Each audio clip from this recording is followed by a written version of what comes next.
before we say goodbye, there's one more tonight. Very funny German. I know. We found a unicorn out there in the mist. So we've captured him, and we're going to sell his blood for the cure to AIDS or something. No, please give it up for the very funny Manuel Wolff.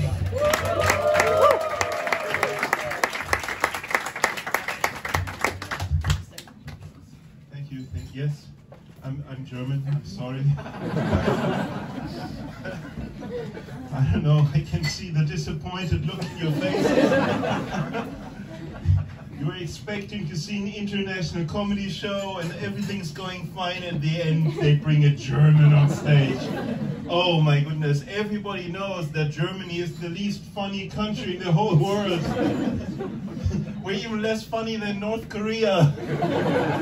Oh dear, I'm actually a German comedian. We do exist. There are comedy shows in Germany. They are exactly 90 minutes long.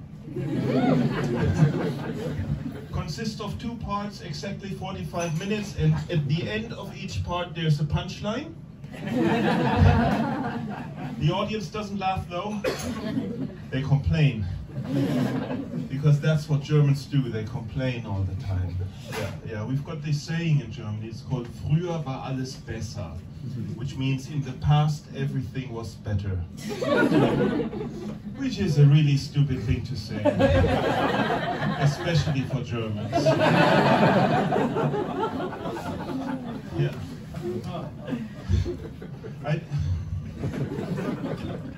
I'm kind of thinking now because it's weird that the Jewish comedian already left. She said, "I'm sorry, I have to go," and I said, "I understand."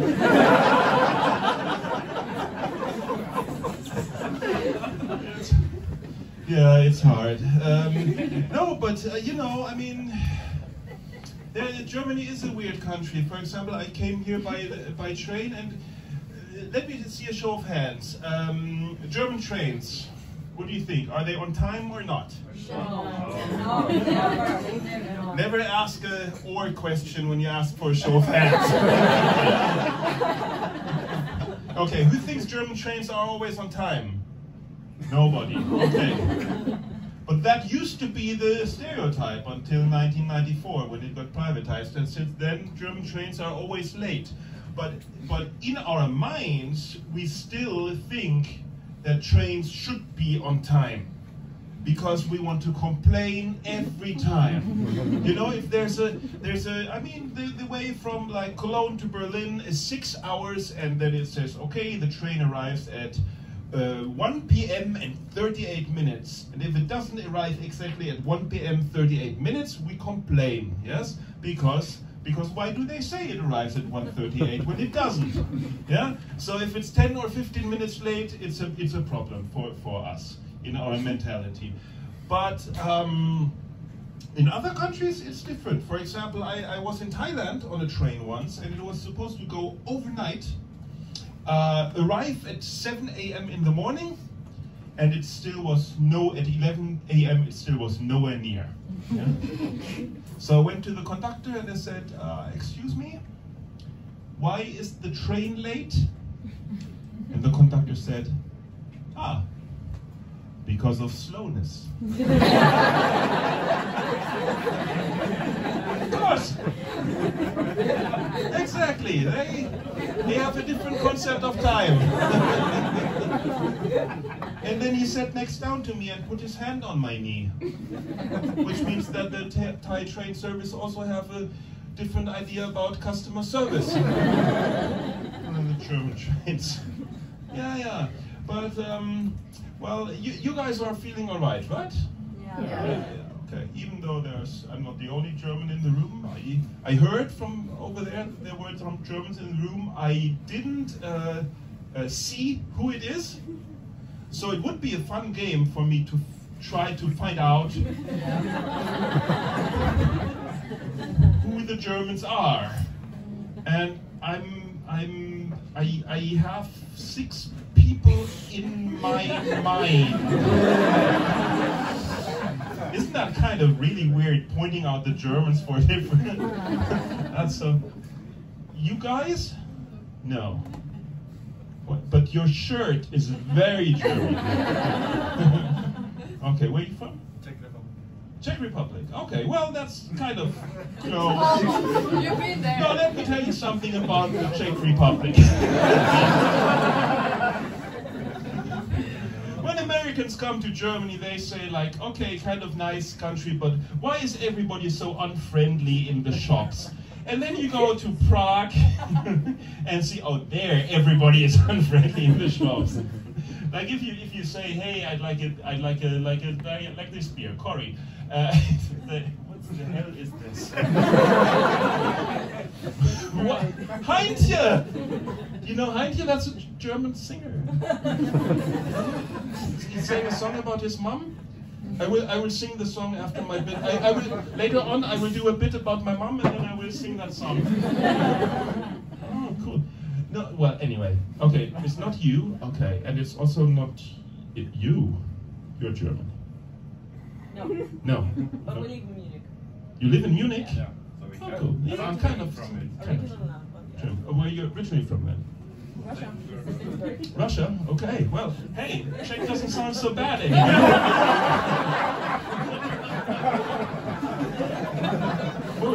All right, with this year.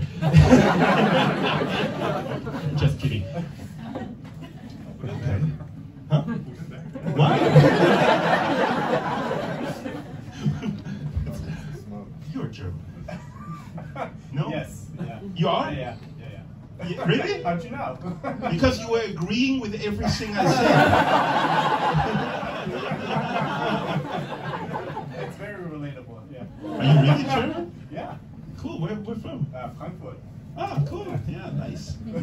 Yeah, my mother's from around that area. Yeah. Let me tell you. Nice. Huh? It's not that nice. The mother's nice. No, my mother, he's right. My mother is not that nice. I don't know how he knows though, but maybe he's my dad. No, that's not possible. That's biologically. Don't even think about it.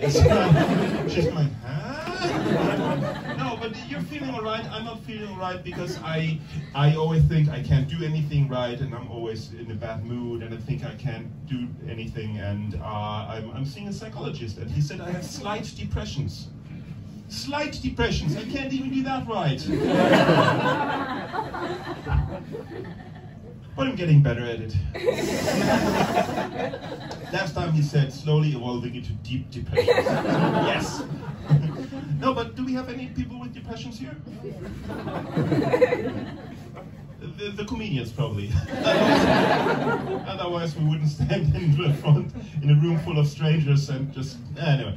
But if you have depressions, you know, you get all these like motivational sayings you hear from your friends, or on organic tea bags, or on German hotel room walls. You know, these sayings, you've heard them before, like don't live your dream. No, don't dream your life, live your dream. Yeah? If you don't dream your life, live your dream. That's a stupid thing to say. But everybody, you know what I dreamed yesterday? I dreamt I fell off a building. I shouldn't live that. Or if a door closes, another one opens. That is just factually incorrect. You press the handle and open the door. That's how a door opens, not by closing another door. You can all try that when you go home later, or to your apartment, or to your hostel. Just try slamming a door and see if another door opens. No. And if it does, there's something wrong with the apartment.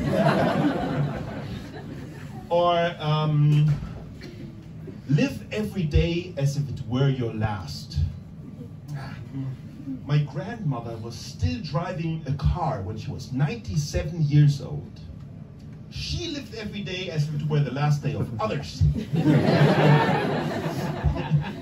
You know, that's how the Dutch bicyclists live. You know? Yeah. Anyway, so yeah, depressions. Let's talk about my mother. No, she's fine. But the funny thing I heard, the stereotypes that the whole world has about Germans is actually more true for the Dutch. You know, like for example, the world thinks that Germans are very direct, yeah, and the Dutch are very direct. They say things as they see them, yeah. My mother kind of is also like that, because well, when she turned 70, short time before the pandemic, we went to London for a week. Now you're thinking, oh my goodness, what a great son. Son like that, she paid. But it was a great vacation for her. For me, it was like stress, and the British say it was like the Blitzkrieg. Because you have to know about my mother, and you already know. She knows. She knows English vocabulary. Yeah, she knows that ja is yes and no is nein. What she doesn't know is English manners, English etiquette, that they are very polite in their language, that they say yes please and no thanks. So whenever my mother got asked something what she didn't want, she just says no! And I love it because it's so direct, it's so German, but the British, they can't handle it, you know? So we were in a cafe, and she ordered a cappuccino, and the nice waiter behind the counter with the chocolate shaker in his hand asked, would you like some chocolate on your cappuccino? And that's way too fast for her, so many words. Yeah, to her it sounds like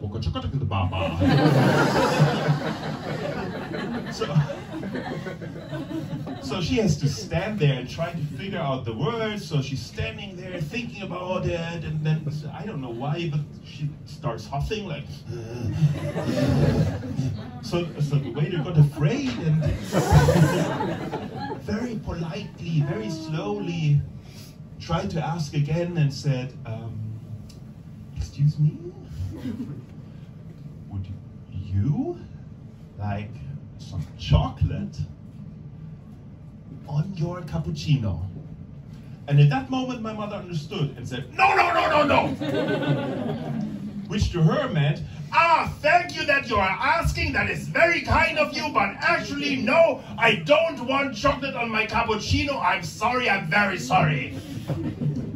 To the English guy though, it sounded like, are you crazy? Chocolate on the cappuccino, you must be totally missed sugar! So I told her when she doesn't understand something, she should maybe first ask. She should say, I beg your pardon. Yeah? I beg your pardon in full means, I beg your pardon, I'm very sorry, I just didn't understand what you just said. Could you please, if it's not too much of a hassle for you, kindly repeat what you just said? I'm sorry, I'm extremely sorry, thank you very much, won't happen again. Or in German, hä? So the next time she didn't understand something, she said, I beg your pardon. It sounds like, excuse me, what did you just say, you stupid Brit? So we were in a restaurant and she saw something on the menu which she didn't know what it was and she didn't know how to pronounce it. So I said, Mom, I can ask, and she said, nein, nein, nein, ich kann Englisch. Yeah, she talks to me like that to me. And she called the waitress and said, I beg your pardon. I have one question. How would you spell this? Spell this, pronounce this. So the waitress thought, oh my goodness. We made a spelling mistake on our menu. And the Germans noticed. Yeah. Let's talk about a bit more about stereotypes. Because how do we have people from Amsterdam here, or is it all tourists? You're from Amsterdam? You're the only one? No, there. Oh, okay, quite a few. Okay, well then we'll cut the part about making fun about the people from Amsterdam. Now, where's the tourists? Who is a tourist? Make some noise, tourists! Oh dear. What happened? Are you stoned or just the weather bad? Okay, so I guess we have I guess we have lots of foreigners who live here, but are not. Okay, great. Because the tourists, you have to know, people from Amsterdam hate tourists. The city would be nothing without them, but they still hate. Now, there's a few things I noticed in Amsterdam, which is because I really like it, because I have the feeling that the Amsterdammers, they cater to my Germanness by being even more extremely German than the Germans. Yeah? Because it's like my stereotypes I had about the Netherlands have been totally reversed.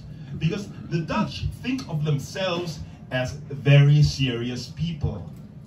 We think of the Dutch as very funny people. I don't know if it's because the language sounds a bit like a German trying to speak English and say English correctly, but I don't know.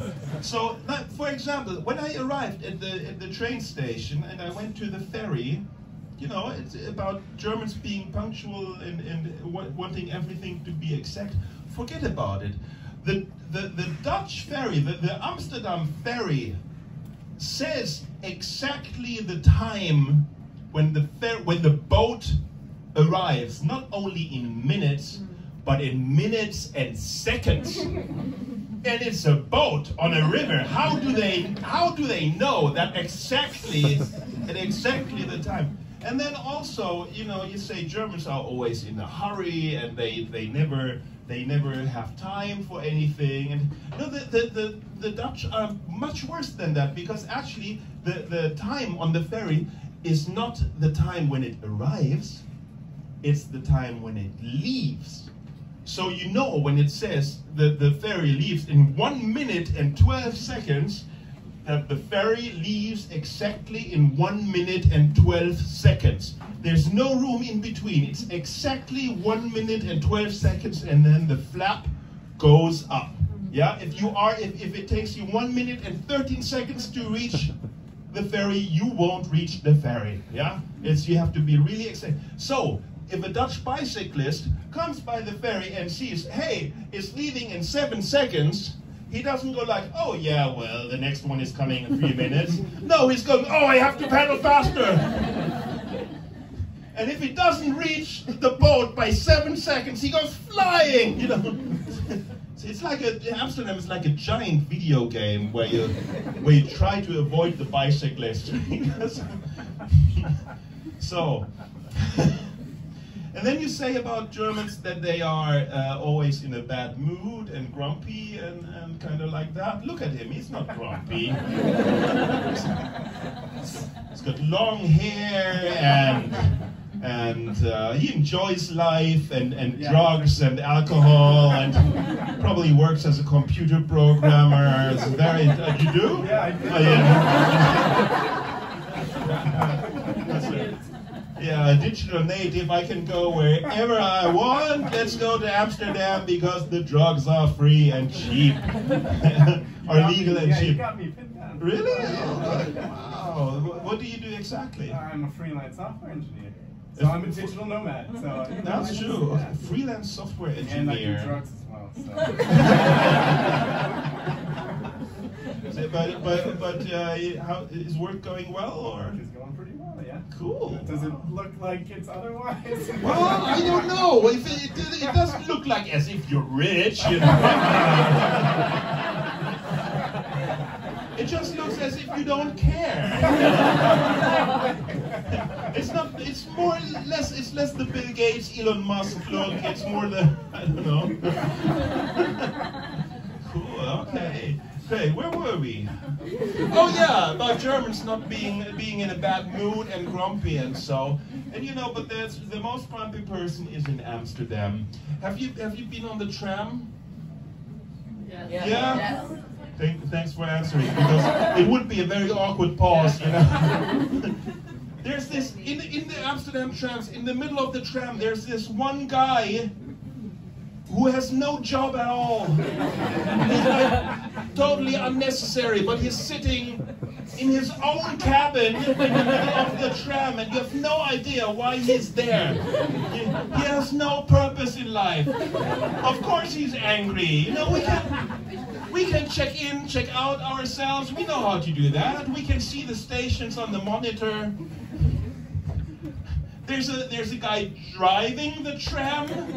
That's basically the only person you need. But the person in the middle, you know, I don't know.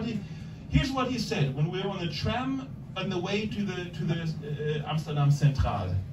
Over the speaker he said, "Stop playing with your phones. Prepare yourselves." That's what he said. That's his job. I don't know what he wanted. He prepare yourselves for what? I thought it was going to continue, say, prepare yourselves. The end is near. Like a doomsday scenario. All he wanted to say is that this is the last station, and hurry, hurry, hurry, we have to hurry. Everybody get out because the next ones want to get in and everybody wants to get home and there's only 7 seconds. And yeah, I don't know. You're looking angry because maybe it's your job. Okay. No, okay. I want to stop with the stereotypes. Even though I had a terrible experience in the Albert Hejn supermarket, because yeah, you too, yeah. How was your first time in the Albert Hejn supermarket? I couldn't pay. You couldn't pay. That is exactly. Yeah, exactly. Yes. That is. Because I'm staying at a fancy house, so I needed to get like a few supermarket items, and it said it closes at 8 p.m. and I was really in a hurry to get some items, and it's really complicated to buy the products there. I also I have the feeling there is no other supermarket except Albert Hejn. There's no other. So anyway, yeah. I bought some products, I bought some fruit and some packaged fruit. So the products, there's no checkout. You have to like do the self checkout. So you have to scan all the products. This is not funny and might take a while, but it's just because otherwise we would have to talk about it in the bar later. So no, you have to scan the products and then put them in your basket. So I did that. So then I had a bunch of bananas. And the bananas, of course, didn't have a code. And then it said on the screen, okay, products without code, press here. So I pressed there. And then on the screen was full of fruit, but none of them were a banana. So I thought, okay, what do I do now? And I pressed call assistance. So an assistant came and they said, excuse me, there's no banana on the screen. And she said, well, you have to weigh the banana. I have to weigh the banana? Okay, so where do I weigh the banana? And she said, well, it's on a scale. And then she pointed behind the wall and said, the scale, it's behind the wall. So I had to leave all my products there, go behind the wall and weigh the banana. Because, of course, the service doesn't weigh the banana for you. They're just there to tell you what you have to do. So I weighed the banana and came back and finally had all the products. And then I wanted to pay and it said, you have some bonus products. You have to present your bonus card or you won't get the products. Of course I don't have a bonus card, so I pressed call assistance. So the same lady came again and told me, well, yeah, just use my bonus card. So apparently the bonus card is free, yeah? So you can, and then she said, do you want a bonus card? And I said, no, I don't want a bonus card. I just want to pay. And then she said, okay. And left again and said, I can pay. So I took my Visa card and wanted to pay. And it didn't accept the card. And I called press assistance. So she came back again, and of course she was in a bad mood, like the guy on the tram. And she said, yeah, we accept any card except Visa card. I said, okay, thank you very much. And I took out my MasterCard.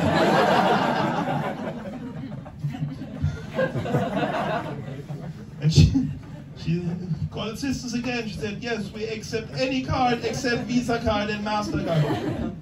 So before making the mistake again, I asked, do you accept Maestro card? And she said, I don't know, give it a try. And I said, you know what, can I pay cash? And she said, yes, you take the receipt and go back over there to the cash register. And I said, I don't know if I have enough cash. And said, well, there's an ATM over there where you can get cash. And I go, does it take Visa or MasterCard? And she says, yes.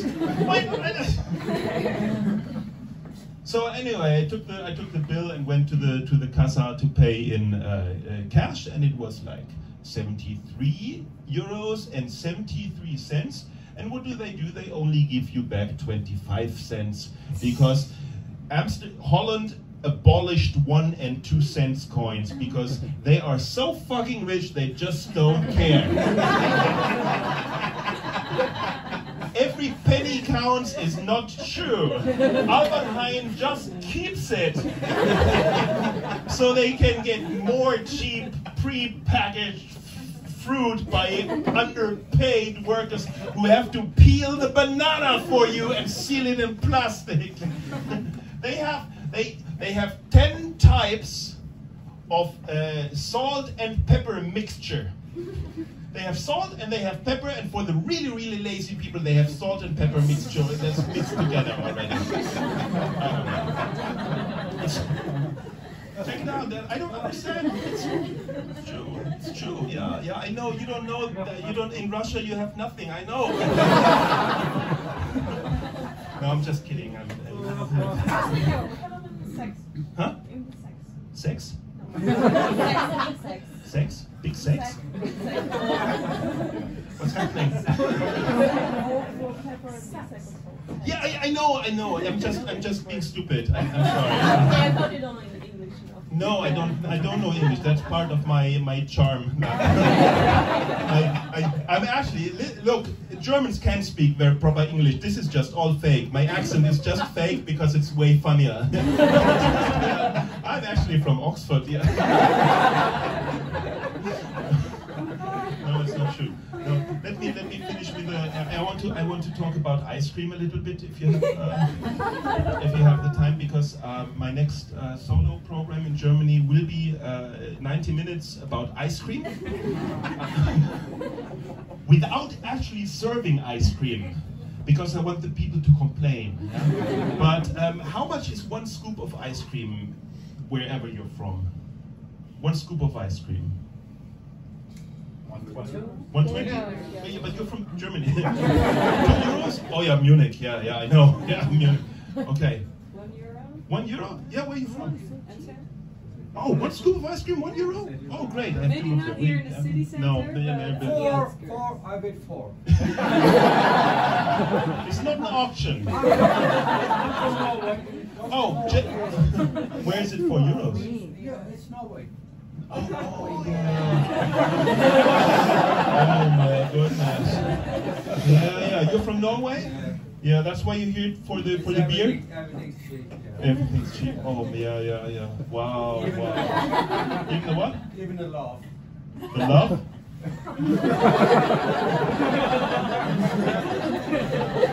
Did you just admit that you're here because of the red light district? No, I didn't. No, you didn't. Okay. Anyway. Anyway, I totally forgot something. I forgot to sing that song. All right. Brace yourself. Mama, du musst doch nicht deinen Jungen weinen.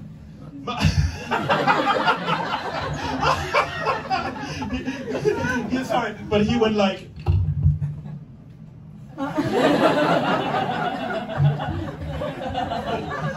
I'll stop. Okay, ice cream though. Ice cream though. Where I'm from, in a cheap part of Cologne, there's an ice cream parlor where one scoop is €1. And they printed out a list, an Excel sheet, 17 lines, and posted it on the shop's window. 17 lines. And it said, first line, 1 scoop of ice cream, €1.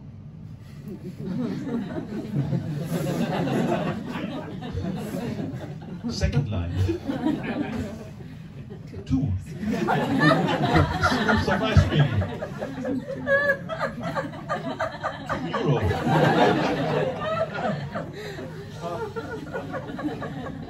Third line, 3 scoops of ice cream, €3. You could expect a discount or so, but no. No.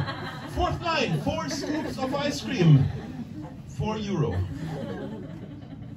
Line 5, 5 scoops of ice cream,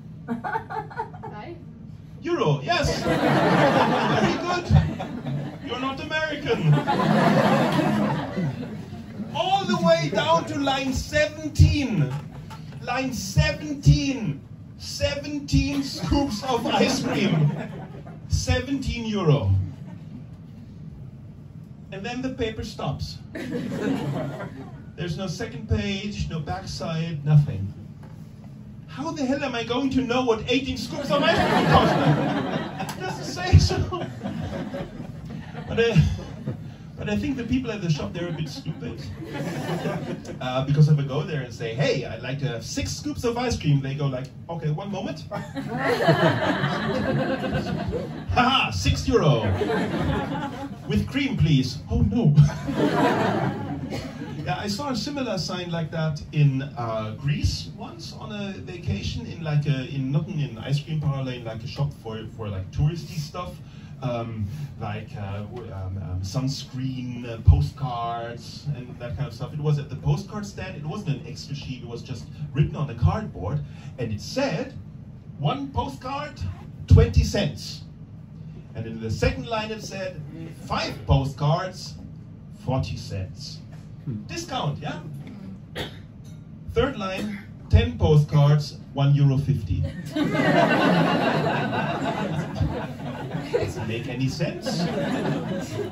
No. It's mathematically incorrect. So I went to the lady of the shop. Of course, I actually didn't want to buy postcards. I just wanted to be the stupid German tourist who complains about everything. And I went to her and said, excuse me? And she said, yes, yes, yes. And I said, 5 postcards cost 40 cents? And she said, yes, yes, yes, yes. But 10 postcards cost €1.50? Yes, yes, yes. But that doesn't make any sense. It is mathematically incorrect. Yes, yes, yes, yes. Do you speak English? Yes, yes, yes. So to make a long story short, I bought 10 postcards. Well, I didn't actually buy 10 postcards. I bought 5 postcards, paid 40 cents, and then I bought another 5 postcards and paid another 40 cents. And then I turned around once and put the postcards together and said, actually, I don't want the postcards. Please take them back. And she gave me back €1.50. And that's why Greece doesn't have any money. All right, just one quick thing, because you're from, one last thing, because you, just for you, because you're from, are you from Prague? Yes. The Prague Zoo. Have you been to the Prague Zoo? Zoo, zoological. Yeah. Has anybody been to the Prague Zoo? Just correct me if I say anything wrong. Yeah, this is a true story, because 5 years before I went to London, I went with my mother to the zoo in Prague. And the Prague Zoo is a very great zoo because they have like about 2,798 animals in large enclosures. Sure. See, I'm talking the truth there. And about, at any given time, about 5,000 humans roaming around freely. And the good thing is they have the non-lethal animals, you are allowed to enter the enclosure, like, I don't know, flamingos or rats or whatever you like to see up close. You're not allowed to touch the animals, but why else would you want to go in there, you know? And so, but the zoo has to make sure that that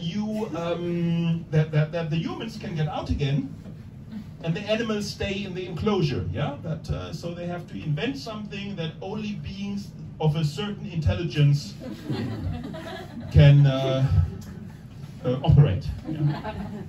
A door. Yeah. But somehow that didn't work because many people in the zoo in Prague are drunk. Because also during the pandemic, it was the only place in the public where you could get alcohol, and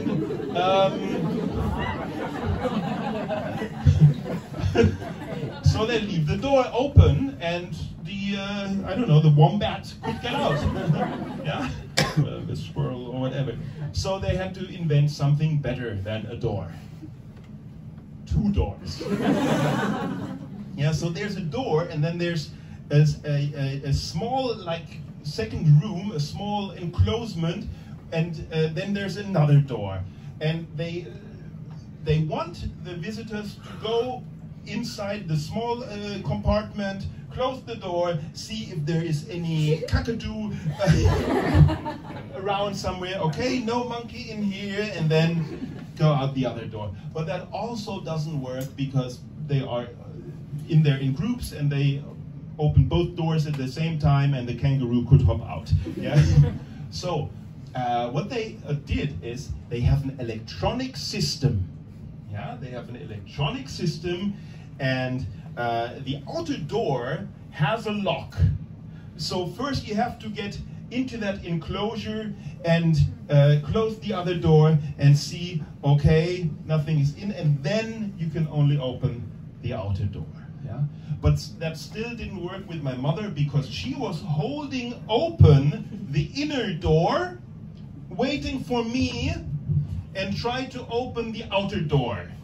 And pulled on the outer door and then tried to open it, and of course it didn't work because it was locked. So I shouted to her and I said, "You have to close the door!" And she said, "Huh?" So I said, "The Prague Zoo implemented a system that only intelligent beings smarter than an aardvark can get out of here." And she said, "Huh?" And I said, "If one door closes, another one opens." My name is Manuel Wolff. Thank you very much.